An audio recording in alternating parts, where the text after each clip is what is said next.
morning and a very, very happy morning. We are reading Letting Go, written by David R. Hawkins. We are on page number 36. हमने emotions की anatomy को समझा और अब हम समझने जा रहे हैं कि हैंडलिंग इमोशनल क्राइसिस। जब भी हमारी ज़िंदगी में कुछ होता है तो भावनात्मक रूप में हम इतने ओवरवेल्म हो जाते हैं कि हमें प्रॉब्लम जैसे दिखती है वैसे ही दिखती है। तो राइटर कहता है कि मोस्टली लोगों के लिए अपनी इमोशंस को मैनेज करना एक बहुत ही मुश्किल प्रॉब्लम है, तो हमें इसे थोड़ा सा समझना होगा, कुछ डिटेल्स में जाना होगा। कई तरीके हैं जिससे कि आप अपने इमोशनल डिज़ास्टर्स से बाहर निकल सकते हैं with better result, rather than कि आप उसको अलाउ करो कि भाई बस अभी मेरा मन ख़राब है, थोड़ी देर में ठीक होएगा या ऐसे है। तो अब क्योंकि आपको मालूम है कि जो माइंड है रिप्रेशन, सप्रेशन, एस्केप को यूज़ करता है, तो जब आप इमोशनली ओवरवेल्म हो, so you must remind your self कि इस तरह से मेरी ज़िंदगी में हो रहा है, मेरे अंदर बॉडी में हो रहा है। इमोशनल रिप्रेशन, सप्रेशन, एस्केपिज्म तभी होता है जब हम उसके बारे में कॉन्शियस नहीं होते हैं। तो चेतन होकर ये जानते हुए कि we are this is what happens and we will not let it happen. अब चेतनता से लड़ना नहीं है। When I was in Vipassana, इसको टीचर कहते थे सोचना नहीं है। जैसे ही हम सोचते हैं ये संघारा बन के हमारी बॉडी में रेस्ट करता है। ये जान लेना उस समय जब इमोशनल वेल्म हो, इससे के प्रति प्रेजेंट होना कि अगर मैं ये कुछ मतलब बिल्कुल उस स्पेस पे नहीं रहूँगा कि ओके मैं इस परिस्थिति में हूँ, मैं ऐसा महसूस कर रहा हूँ, अगर मैं इससे लड़ूँगा तो ये या रिप्रेस करेगा, ये सप्रेस करेगा। सिर्फ ये जानना कि मैं इमोशनली इस स्पेस में हूँ, आपकी इमोशंस की इंटेंसिटी को कम कर देगा। राइटर एक नीचे तरीका बता रहा है पेज नंबर 37 पे, जहाँ पे वो कहता है कि इमोशंस को हम छोटे छोटे टुकड़ों में करके भी इससे छुटकारा पा सकते हैं या इसकी इंटेंसिटी को कम कर सकते हैं। नंबर 1, अपने फ्रेंड्स को बताकर, सिर्फ इसको एक्सप्रेस करने से भी इमोशंस की एनर्जी कम हो जाती है। एस्केप का तरीका कि भी आप अपने आप को उस माहौल से उठा के, उस सोशल सिचुएशन से निकाल के जहाँ जिसके कारण अपसेट हो रहे हैं, you can watch a TV, playing music, making love और playing with the God.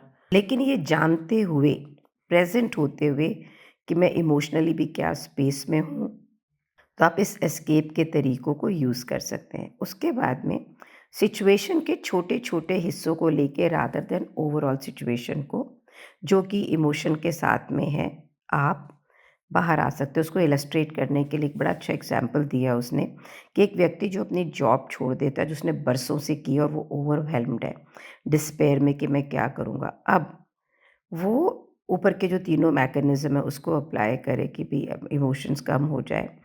Otherwise वो अपने छोटे-छोटे जॉब से रिलेटेड चीज़ें, जिस लिफ्ट में वो गया, जिस डेस्क पे वो काम करता था, उसकी वो सेक्रेटरी, उसके कुलीग्स जहाँ खाना खाते थे, उसके जैसे वो टाइम स्पेंड करता था।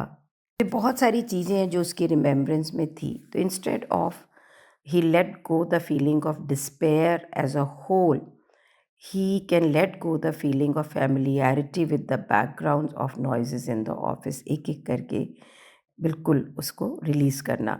The purpose of surrendering into small aspects of losing job is कि हो सकता है ये छोटा दिख रहा हो, लेकिन अपने माइंड को इस मोड में लेके आना कि वो लेट गो करे। जैसे ही हम लेटिंग गो में आते हैं ना, वैसे ही हम करेज की इमोशन के लेवल पे आ जाते हैं, जहाँ पे कि नेगेटिव फीलिंग एक्नॉलेज्ड है, वर्क थ्रू है, एंड कॉन्सिक्वेंटली वो अपना जो अंदर चार्ज है, जो इंटेंसिटी है, जो एनर्जी है, उसको लूज़ करते हैं। सडनली एक वहाँ अवेयरनेस आती है एंड वी हैव अ करेज, जहाँ पे हम सिचुएशन को फेस कर सकते हैं, रिकग्नाइज कर सकते हैं और उसके बारे में कुछ कर सकते हैं। और जैसे जैसे ये छोटी छोटी चीज़ें कि भाई ठीक है, एक उसका प्रेशर कि मैं वहाँ खाना खाता था, मैं ये करता था, ये सरेंडर होता है, आपका जो मेन इवेंट होता है वो लेस और लेस ऑप्रेसिव होता जाता है। इसका रीज़न ये है कि जैसे हम इस फिनोमेना को यूज़ करते हैं, मैकेनिज्म ऑफ सरेंडर के अंदर, लेटिंग गो में, समर्पित होने के अंदर, कि जैसे एक इमोशन हम सरेंडर के लेवल पे लेके आते हैं। एट द सेम टाइम हम सारी इमोशंस को इम्पैक्ट कर रहे होते हैं। ऐसे मालूम पड़ता है कि सब इमोशंस के अंदर एक ही अंडरलाइंग एनर्जी है। तो ऊपर से आपको ऐसे लग रहा होगा कि आप सिर्फ एक इमोशन को लेट गो कर रहे हो, but in the matter of experience आप सभी इमोशंस को लेट गो कर रहे हो। और जब तक आप इसको करेंगे नहीं, आपको इसके ऊपर विश्वास नहीं होगा। कल की बात है, कल मैं दोपहर में काम कर रही थी ऑफिस का, और जैसा रिज़ल्ट चाह रही थी वो रिज़ल्ट नहीं आ रहा था, तो मैं बहुत ज़्यादा अपने आप से अपसेट हो रही थी, टीम से अपसेट हो रही थी, इमोशनली बॉडी बिल्कुल हीटेड हो रही थी। तो ऐसा करते करते 1 डेढ़ घंटे के बाद में I went to the park, sat with people, talked here and there. In an hour time, I was quite normal and came back home. ऊपर के चारों तरीके जो बताए हैं, सप्रेशन को expression, escape, surrender in the small aspect, जो पांचवा तरीका है वो आपको अपरेंट हो जाएगा। हर स्ट्रॉन्ग इमोशन जो है ना, ये बहुत छोटी छोटी सब्सिडरी इमोशंस के साथ में जुड़ी हुई होती हैं। टोटल इमोशनल जो है ना, ये अगर आप उसको रियल में स्टडी करें तो ये काफ़ी कॉम्प्लेक्स होती है। फॉर इंस्टेंस, जिस आदमी का जॉब छूट गया, जिसको ओवरवेलमिंग फीलिंग ऑफ डिस्पेयर है, इट इज़ नॉट, अगर वो ध्यान से देखेगा ना तो उसके अंदर कहीं पे ईगो का प्रॉब्लम भी है, गुस्सा भी है, हर्ट भी है, प्राइड भी है, रिसेंटमेंट भी है, बहुत सारी सेल्फ इनवैलिडेशन भी है। इसके कारण छूटा होगा, उसके कारण हो गया, ये हो गया, लोगों को क्या बोलूँगा, बहुत कुछ है उसके अंदर। और कंसीडरेबल डर भी है कि अब मेरा क्या होगा। तो ये जो इतनी सारी एसोसिएटेड इमोशंस है ना, ये सारी इमोशंस को एड्रेस करना पॉसिबल है जब हम उसे ब्रेक कर लेते हैं छोटे छोटे हिस्सों के अंदर। फ़ियर को लेट गो करना कि मुझे तो दूसरी जॉब ही नहीं मिलेगी, जिस वक्त हम उसको एक्नॉलेज करते हैं कि हाँ, ये मुझे डर लग रहा है। और जैसे ही ये बाहर जाएगी और ऑल्टरनेट पॉसिबिलिटीज़ जो एग्जिस्ट कर रही होंगी, जो भी दिख नहीं रही हैं इस डर की वजह से, वो आपकी ज़िंदगी में आएगी। प्राइड, अरे उन्होंने मुझे निकाल कैसे दिया, लोगों के बीच में मेरा क्या वजूद रहेगा। जब हम उस वक्त देखेंगे तो आप ये देखोगे कि भाई उसके अंदर कोई भी ऐसा कोई इकोनॉमी डिज़ास्टर नहीं है जैसा मैंने ये सोचा था, या कोई ऐसा प्रेस्टीज इशू नहीं है। तो जो ये कॉम्प्लेक्स इमोशंस को जब हम छोटे छोटे हिस्सों में बांट देते हैं ना, अब ईच कंपोनेंट की एनर्जी खुद की कम होती है कंबाइंड से, और सरेंडर करना आसान हो जाता है इंडिविजुअली। जैसे ही हम इस ओवरवेल्म से बाहर आते हैं, इसको हम याद रखते हैं, क्योंकि कुछ पोर्शन ऑफ इमोशन सप्रेस्ड हो जाती है या उसको हम एस्केप करते हैं।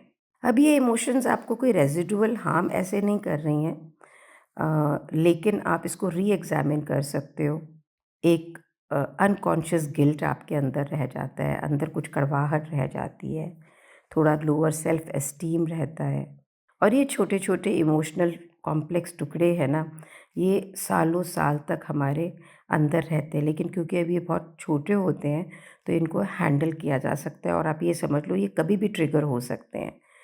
कभी कभी आपको सही नहीं लगता कि इतनी तो कोई बड़ी बात नहीं हुई थी, मैं क्यों ऐसे ट्रिगर हो गया, या सामने वाला क्यों नहीं हो गया।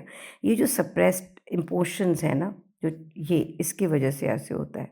हमें एक्सप्लेन कर रहे हैं कि भाई ये बुक हमें ही समझाने की कोशिश कर रही है कि जो ये बड़े बड़े इमोशनल अपहीवल्स होते हैं, इसके बाद में ये छोटे छोटे कुछ कुछ हमारे अंदर रह जाता है, पर चलो बड़ों से हम बाहर निकल जाते हैं।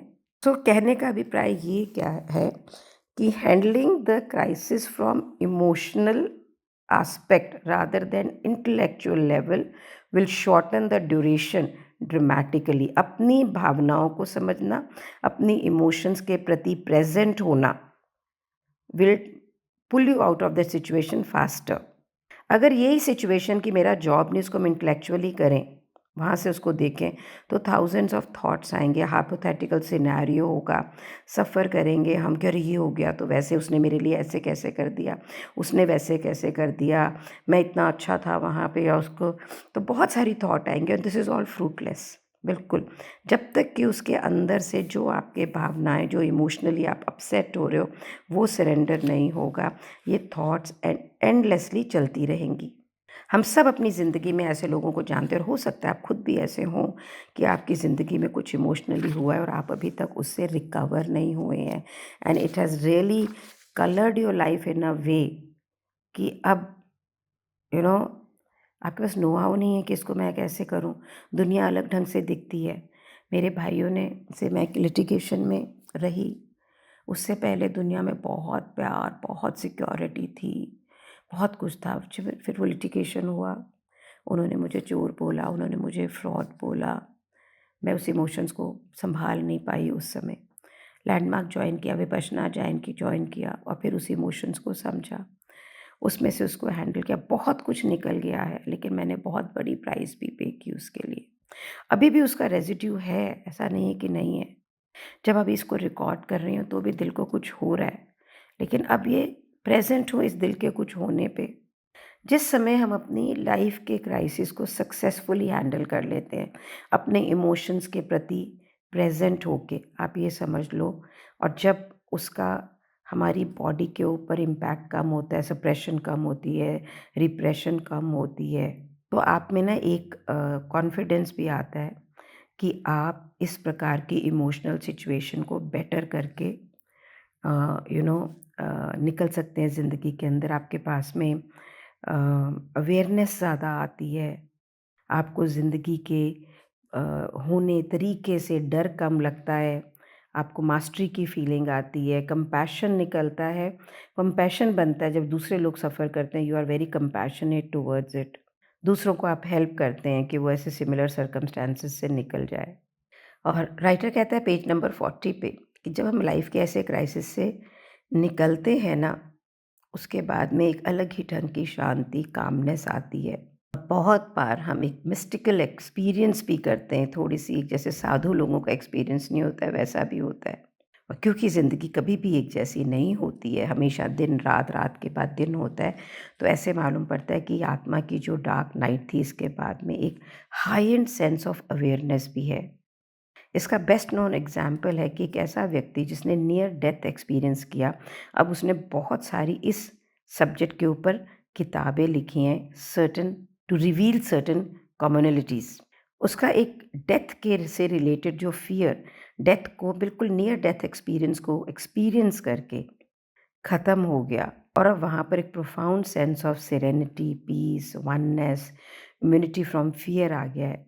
ऐसे लोग जो हैं एक्स्ट्रा ऑर्डिनरी एबिलिटीज़ को डेवलप कर लेते हैं, हीलर्स बन जाते हैं, साइकिक अवेयरनेस जानने की उनकी शक्ति बढ़ जाती है, एडवांस स्टेट ऑफ स्पिरिचुअल एल्यूमिनेशंस हो जाते हैं, नए टैलेंट, नए कैपेसिटीज़ उनकी लाइफ में आते हैं। तो आप ये समझ के चलो कि आपकी हर रोज़ की मर्रा की ज़िंदगी के अंदर जब कोई भी कियोस होता है, तो उसके साथ में एक रिवर्सल के अंदर, रिन्यूअल के अंदर कोई एक्सपेंशन ज़रूर होती है। आपकी चेतनता के लेवल बेटर हो जाते हैं। सो एक letting go of old gives you the birth of a new. कहने का अभिप्राय ये है कि अगर ज़िंदगी में कुछ घटपच हो रहा है and we are present of that and we are not letting it overwhelm, इस कियोस से क्रिएशन ज़रूर होगी। गाइस, ये ना एक प्रैक्टिस है। It is it is nothing else but a practice of being in this. Meditation helps, landmark helps, being with people who are already practising it helps. मैं तीनों करती हूँ इकट्ठे। उसके बाद भी ट्रेनिंग के टी पे होती हूँ, पहले से बेटर हूँ, पर तब भी अभी जब इसको रिकॉर्ड कर रही हूँ ना, तो भी बॉडी में एक अजीब सी घबराहट सी है, क्योंकि मैं ये देख पा रही हूँ कि मैं जो मेरे ब्रदर्स के साथ फाइट हुई, उस इमोशन को मैं पूरा डिसिपेट नहीं कर रही हूँ। मैं किसी भी फाइनेंशियल क्राइसिस में अभी नहीं हूँ, लेकिन जब मैं रही 3 साल, उसका डर कि पैसे ना ख़त्म हो जाएं अभी जब है, तो मुझे लगता है मेरे अंदर वो भी है अभी थोड़ा। तो I am going to now work on this and let go. जैसा कि उसने बोला कि हम इसको इकट्ठे पूरे रूप से नहीं जाने दे पाते हैं, so I will let go of small small things, उसके पैराफ्री में कि मुझे किस किस चीज़ से डर लग रहा है, and I will really really work on it. Thank you so much for being in my life. Thank you so much.